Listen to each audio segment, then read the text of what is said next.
And he pulls one on the ground, a chance for two, to second one, back to first, and the Mets' agonizing 3.5-month slow motion collapse is complete. It is unfathomable that this collection of talent winds up outside of an expanded playoff system after having the best record in baseball for the first 2.5 months of the season. Everything goes wrong over the last 3.5 months, and the Mets find themselves on the outside looking in.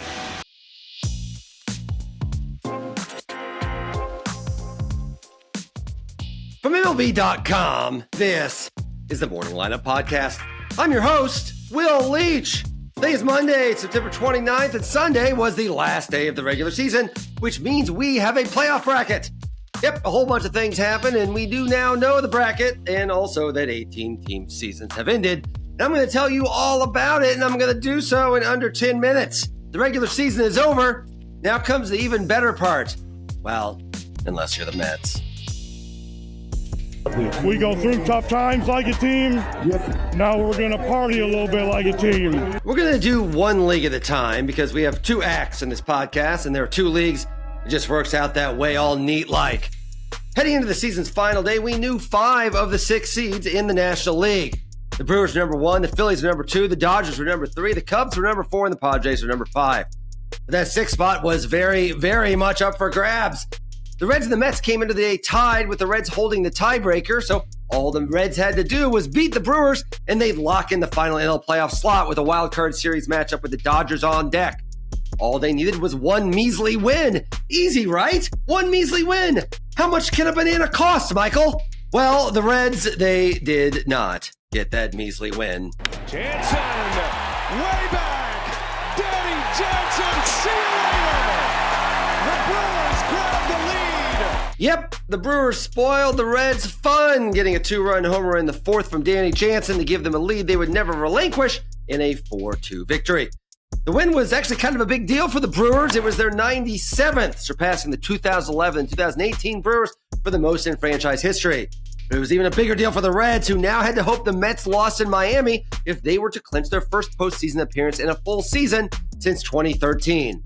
So, about those Mets. The Marlins, who ended up having a winning record after the All-Star break, they jumped out to a 4-0 lead, but the Mets rallied in the bottom of the 5th, loading the bases for franchise all-time home run leader Pete Alonso with a chance to tie the game. Alonso was ready because on the first pitch, he drilled a 115.9-mile-an-hour line drive that sure looked like it was headed for the gap. It was not headed for the gap. Swinging a drive towards left center, hustling over Sanoa, reaches up and makes the catch. And that's as close as the Mets would get in a game they ultimately lost 4-0, which meant the Reds got to celebrate. We can't kill the Reds. You can't kill the Reds. We're in it. Let's go. Let's go. And thus, the Mets' collapse was complete. The Mets were 45-24 on June 2nd, the best record in baseball, and now they will be sitting at home this October.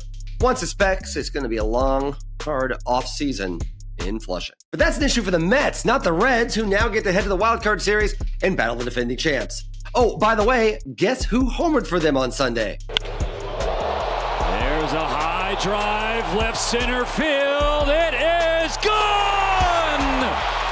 A drive and 55. Yep, Shohei Ohtani hit his 55th homer. He's actually the first player in MLB history to hit 55 homers in a season, weirdly. And Clayton Kershaw struck out 7 in 5 scoreless innings in his last regular season MLB game as the Dodgers took care of the Mariners.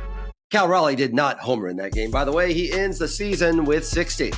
So here's how those playoffs set up in the National League. First off, Reds at Dodgers. Game 1 is Tuesday at Dodger Stadium at 9:08 p.m. Eastern Time. Game 2 is Wednesday, also at 9:08 p.m. Eastern Time. And if necessary, Game 3 will be Thursday, obviously.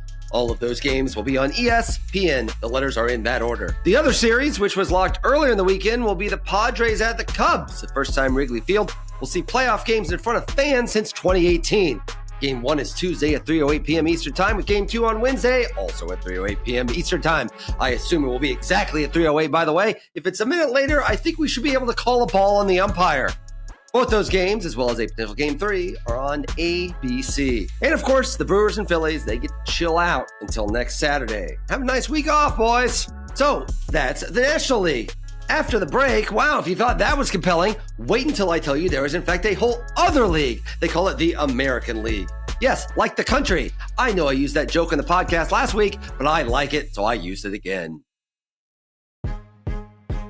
2-2 again. And a drive to deep left field. Gone! What an at-bat and what a scene here at the Rogers Center. Unlike in the NL, we knew heading into Sunday who all the playoff teams were in the AL, thanks to the Astros being eliminated on Saturday. That's the first season the Astros are going to miss the playoffs since 2016. But what we did not know is who was going to win the AL East, who was going to win the AL Central, and who were going to be any of the seeds. But we sure do know now, and if you ask me nicely, I might just tell you. The Blue Jays and Yankees came into Sunday tied atop the AL East, and all the Blue Jays needed to do to win the division and clinch the number one seed was beat the Rays. They didn't have too much trouble with that. Alejandro Kirk had 2 homers and 6 RBIs as the Jays finish off the sweep and won their first AL East title since 2015. They needed every single one of those wins. The Yankees won as well on Sunday, beating the Orioles 3-2, finishing off their season with 8 straight wins. All that got them, though, was second place in the division and the number 4 seed in the postseason. And guess who they get to play? They get to play the Red Sox, who have the number 5 seed. That's right, it's a Yankees-Red Sox playoff series. Those tend to be a bit of a thing.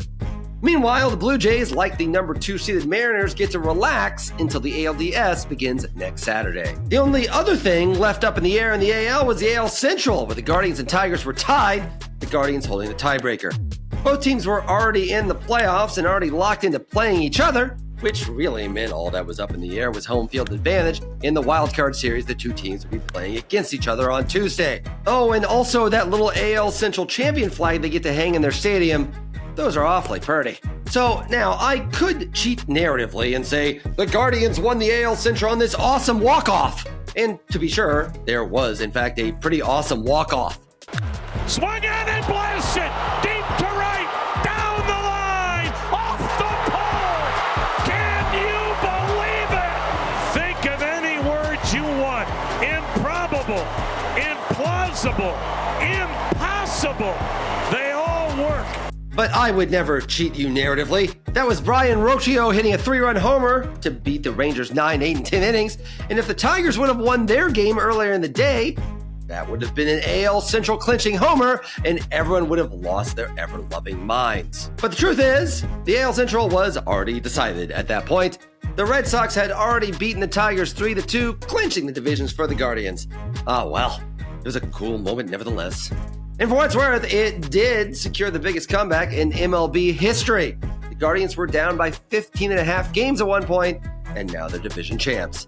That ain't nothing. If the Guardians are looking for a real walk-off win against the Tigers, well, they will have the opportunity to do so this week because, yep, they are hosting them at Progressive Field for the Wild Card Series starting Tuesday.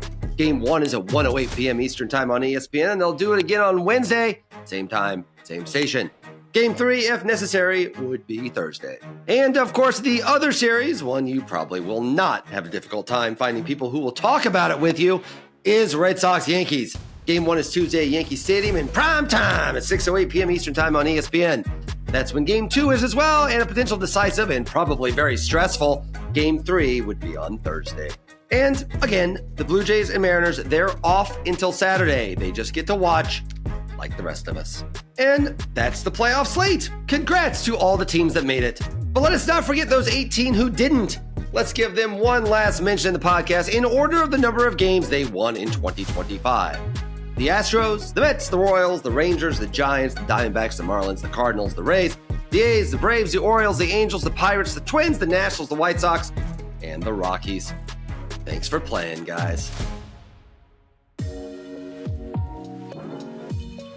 And that's all for today's Morning Lineup Podcast. Thank you for listening. Please be sure to give us a rating and review and tell everyone you know about this podcast. Anthony Castrovance will be back with you on Tuesday morning to preview the first day of wildcard action. I will be back with you Friday to wrap that round up. Take a deep breath. You get Monday off, and then it's all happening.